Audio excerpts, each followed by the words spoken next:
समाजो जो सिंधी समाजो एहतिजाजो एहतिजाजो एहतिजाजो एहतिजाजो सामिरा जियो जवाब दियो। मुझे बच्चों गुम कई मिठान मुझे बच्चे के आज़ाद करना तो मैं बाहर नहीं पाना के सारी दस मुझे बच्चे को सिर नाए मुझे बच्चे को मुझे काश ना मुझे बच्चों वापस कर चईन रहम कर मुझे न डुड़ो तने एतरा बच्चा होंदन गरीबन सा हक की गाल करण वारन सा यो जुल्म न क्यों इन सा हक जो कोन गुम न थींदो हक जियो पो तियो उभरंदो ता हक के दबाण जी कोशिश ता क्यों हक कोन दबबो हक ता जे मथा चढ़ी विंदो। घर धणी न घर बदल हुजे सिंधु वठण जी कोशिश मागरी यकीन रहूं आतिश सिंधु के सिर जो खिराजो सिंधु के सिर जो खिराजो एहतिजाजो एहतिजाजो। हैदराबाद में कई वर्ष अॻु खंबे गुम कयल शागिर्द मेहरान मीराणी के आज़ादी लाइ वारसन पारां भी एहतिजाज किया पियो वञे जीअं त तव्हां ॾिठो त हैदराबाद में ॿिए पासे अब्दुल फत्ताह चन्ना जी आज़ादी लाइ भी एहतिजाजी मुज़ाहिरो कयो पियो वञे अलामती बुख हड़ताल क़ाइमु आहे सिंध जे अंदरि खंबे गुम कयल जो तइदाद तमामु घणो आहे पर उन्हनि जे आज़ादी लाइ अञा हुकूमत तरफ़ां के भी उपाय नथा वरिता वञनि हींअर ताईं अॼु हुननि जा वारिस मौजूदु आहिनि संदनि वारसनि सां ॻाल्हि ॿोल कंदासीं त उन्हनि जो छा चवणु आहे। हा 13 तारीख़ कजी विया उन महिल सौदो वठण पियो वञे वरी पोइ मूं दवाई मुंहिंजे अमड़ जी मां चयो पिया ओॾे दवा खई वञे वध त कालनी पियो वञे उते मुंहिंजे पुट खे अगवा कयो अथनि के बिशनीअ जो को खीसो कटींदो आहे कंहिंजो 5 रुपया कढंदो त 10 मोबाइल पोयों लाहींदा आहिनि मुंहिंजो गुलनि जहिड़ो पुटु खजी वियो आहे मासूम मां ख़ुदा जे अॻियां हाज़ुर नाज़ुर थी ॻाल्हि थी कयां मुंहिंजे बेगुनाह आहे मुंहिंजे को बि ॾोह कोन्हे कयां पंहिंजी रोज़ी हलाईंदो आहे धंधड़ो मुंहिंजे घर जे अॻियां पंहिंजे भाउ हुनखे 3 लख वठी ऐं पेंशन वारा जेके पघारूं मिलंदियूं उन में धंधड़ो करे मुंहिंजो रोज़ी कंदो बेगुनाह ख़ुदा ॾिसे थो मुंहिंजे बेगुनाह बचिड़ो मुंहिंजो बचिड़ो वापसि कनि एस खे सभु ख़बर आहे एसएसपी खे ख़बर आहे डीएसपी खे ख़बर आहे मुंहिंजे बचिड़ो गुम कई वेठा आहिनि मुंहिंजे बचिड़े खे आज़ाद कर न त मां बाहि ॾेई पाण खे साड़ी दसि मूंखे बचे को सिर न आहे मुंहिंजे बचे को मूंखे काश न आहे मूंखे बचिड़ो वापसि कनि चईन रहम कनि मुंहिंजो न डुड़ो अथनि एतिरा बच्चा हूंदनि मुंहिंजो 18 सालनि खां नंढो आहे मुंहिंजो ॾिसो ज़रड़ी आहे मुंहिंजो ज़रड़ी आहे साईं मुंहिंजे वालिद साहब खे अॼु तक़रीबन 43 ॾींहं थिया आहिनि रियासती इदारनि खंबे गुम करे छॾियो आहे असां कोर्टुनि ते बि वञूं पिया कोर्टुनि हाज़िरियूं बि खाऊं पिया पर कोर्टूं अञा ताईं कुझु असांखे माना रिप्लाई कोन पियो मिले पुलिस भी चुप करे वेठी आहे पुलिस भी कुछ एक्शन नथी करे ऐं मुंहिंजे बाबे सां गॾु ॿियो हादीपुर खयो वियो उहो अची वियो घर बाबे के अञा ताईं कोन आज़ाद कयो वियो आहे मुंहिंजो इंसानी हक़नि जी तंज़ीमनि खां ऐं सुप्रीम कोर्ट खां चीफ जस्टिस खां इहा अपील आहे त मुंहिंजे बाबे खे सही सलामत घर पहुचायो वञे। मेहराण जो भाउ आहियां मां वॾो मेहराण खे तक़रीबन 20 ॾींहं थी विया आहिनि 13 जनवरी ते हू पंहिंजे इबादत कॉलोनी वञी रहियो हुयो त हुते हिकिड़ी मेहराण ऐं हिकिड़ी करोला कार हुई जंहिं हुनखे पोयां अचे 125 गाॾी ते हुयो हुनखे हयऊं ऐं भॻो त हुनजे पोयां ज़ोरी तशदुद कंदा हुनखे खणी विया आहिनि हुनजा माण्हू हुतां जा पाड़े जा माण्हू हुतां जा माण्हू सभु गवाह आहिनि ऐं हू बि अहिड़े क़िस्म जी कंहिं सियासी पार्टियुनि या सरगर्मियुनि में एक्टिव कोन रहियो आहे तक़रीबन मां पंहिंजी पघारुनि मां लोन कढाए हुनखे पंहिंजे पाड़े में दुकानु खोले ॾिनो हुयो जेको उहो हलाईंदो हुयो गुज़िरियल साल खां वठी अहिड़े क़िस्म जी हुनजी इन जे करे हुनजी साम्हूं का बि एक्टिविटी नथी थिए जॾहिं असां SSP साहब सां मिलिया आहियूं आदिल चांडियो साहब सां त हुन बि इहा ई ॻाल्हि कई आहे त हुनजो प्रीवियस को बि क्रिमिनल रिकॉर्ड बि नथो मिले का FIR बि नथी मिले त हुनखे ॾिस मतिलबु जेको ज़बरदस्ती खंबे गुम कयो वियो आहे त उनजो सबबु छा आहे असां इहो मुतालबो था कयूं त जेकॾहिं हुन को गिल्टी आहे हुन जो को ॾोह आहे को आहे को मतिलबु हुन ते साबिती ज़ाहिर थी त एज़ पर कानून कॉन्स्टिट्यूशन ऑफ पाकिस्तान जे हिसाब सां कानून पंहिंजे कानून जे हिसाब सां पाकिस्तान जे कानून जे हिसाब सां कोर्ट में पेश कयो वञे हुन ते भली को बि एलिगेशन आहे असां हुन ते फेस करण लाइ तयारु आहियूं बाक़ी ईअं ज़बरदस्ती गुम करणु असांजी घर जी बेचैनी अमड़ आहे असांजी कुराड़ी घर में कहो माना असांजे घर में तहो बि कोन थो बचे अहिड़ी कंडीशन लॻी पई आहे ऐं हिकिड़ी गुरबत जो मिसाल आहे हिकु आशर लॻो पिया नंढड़ा ॿार आहिनि असांजा बेचैनी माना बेचैनी लॻी पई आहे माना अहिड़ो टार्चर कनि असां माना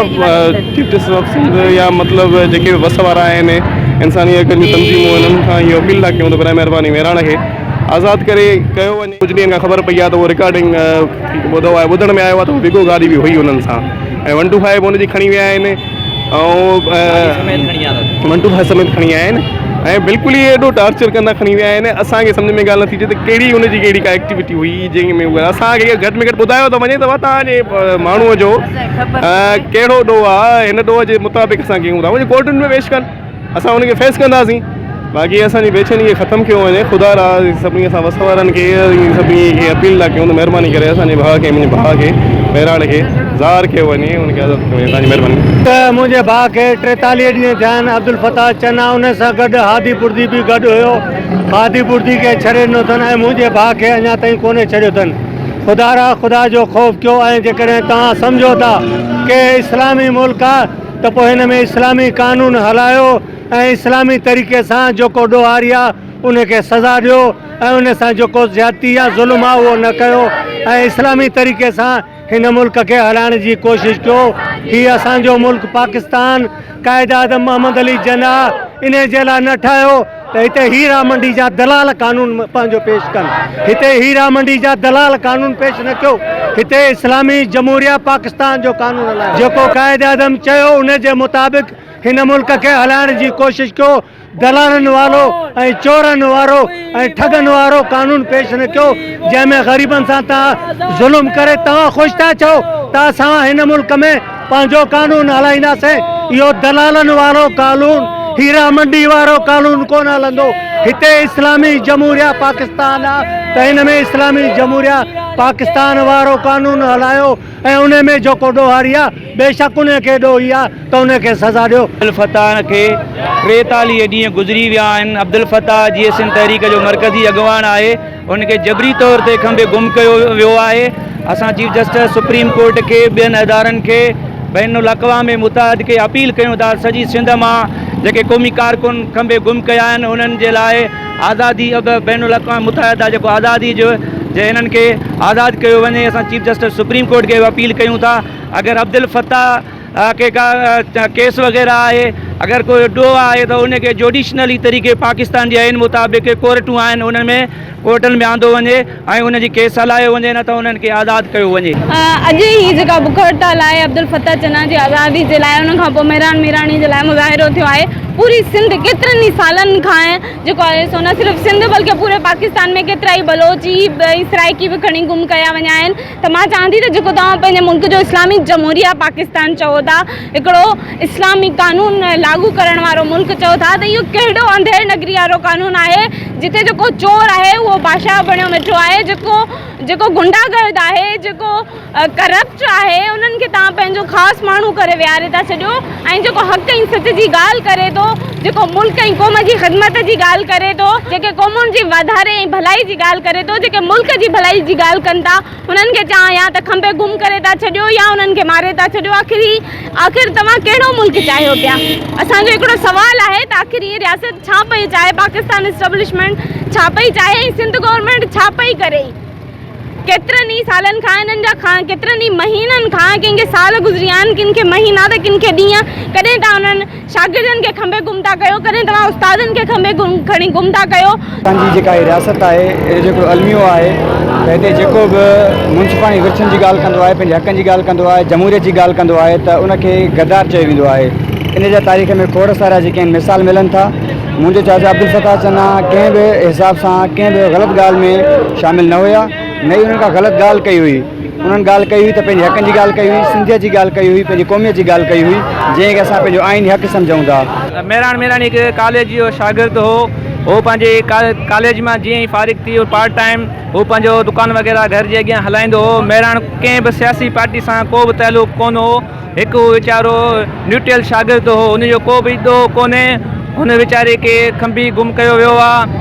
असां गवर्नमेंट खे अपील कयूं था महिरबानी करे हिनखे ज़ाहिर कयो वञे। महिराण मीराणी दोस्त आहे असांजो जेको केतिरनि ई ॾींहंनि खां वठी माना खंबे गुम कयो वियो आहे। ठीकु आहे, हैदराबाद वदत कॉलोनी में पुलिस जी वर्दी में जेके मफ़रूज़ माना माण्हू हुया उहे उनखे खणी विया। जेके असांखे एविडेंस मिलिया आहिनि, जेके हुते चौकीदार बीठल हुया, जेके रेड़नि वारा बीठल हुया, उन्हनि असांखे चयो त हिते महिराण मीराणी खे हीअं जेको आहे सो वर्दी में माण्हू खणी विया आहिनि। ऐं इहे इतला मिली वञनि त उते वीगो गाॾियूं बीठल हुयूं ऐं जेको आहे सो मेराण गाॾी हुई करोला गाॾी हुई ठीकु आहे। हाणे ॿियो तरफ़ ॾिठो वञे त मेराण मिराणी जो कंहिं बि सियासी तहरीक में वाबस्तगी कान्हे का, क़ौम परस्त त ठहियो पर कंहिं बि सियासत में हुनजी वाबस्तगी कान्हे का। जे आलमी इदारनि खे अपील था कयूं त महिरबानी करे मेराण मिराणी जो नोटिस वठो वञे, आज़ादु कयो वञे। नाज़रीन, तव्हां खंबे गुम कयल जे वारसनि जूं ॻाल्हि ॿोलियूं ॿुधियूं। उन्हनि जो इहो ई चवणु आहे त सिंध में ला कानून छायल आहे ऐं शागिर्दनि खे, अदीबनि खे ऐं सियासी अॻुवाणनि खे खंबे गुम करणु हिकिड़ो इंतिहाई किरियल कमु आहे। ऐं असां मुतालबो था कयूं जेके खंबे गुम कयल क़ौमी कारकुननि, अदीबनि, शागिर्दनि, उन्हनि खे फौरी तौर ते आज़ादु कयो वञे। वहीद मुस्तफ़ा, वाई साहब, Sindh TV news, London, Hyderabad.